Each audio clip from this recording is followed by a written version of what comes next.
నేను నిన్ను నడిపిస్తాను, నేను నిన్ను నిలబెడతాను. నా మాట చొప్పున చేయటానికి నీ మనసుని బలపరుచుకో, దృఢపరుచుకో. నేను విడిచిపెట్టమన్నదాన్ని విడిచిపెట్టు, నేను చేపట్టమన్నదాన్ని చేపట్టు. నువ్వు ఎందుకు నిలబడవో, ఎందుకు గెలవవో, ఎందుకు రాణించవో, ఎందుకు వెలగవో నేను చూస్తా.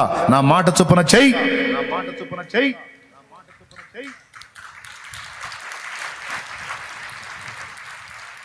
కానీ నువ్వు చేయవు.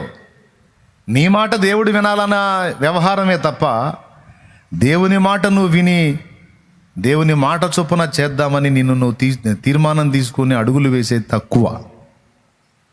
దేవుడు అంటాడు, ఎందుకు నీ వైఫల్యం అంటే నా మాట చొప్పున చెయ్యని కారణం చేతనే. నీ మనసుకు తోచినట్టే చేస్తూ ఉంటావు, అందుకే నా కార్యములన్నీ అగచాట్లకు కారణం.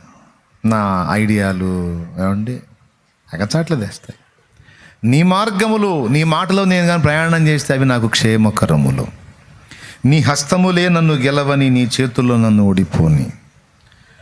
దేవా, నేను ఎప్పుడు నిన్ను గెలవద్దు ప్రభా, నిరంతరం నీవే నన్ను గెలుచుదువుగాక, నీవే నన్ను గెలుచుదువుగాక. నిరంతరము దేవా నీ చేతిలో నేను ఓటమి పాలగుదునుగాక, ఓడిపోవుదునుగాక.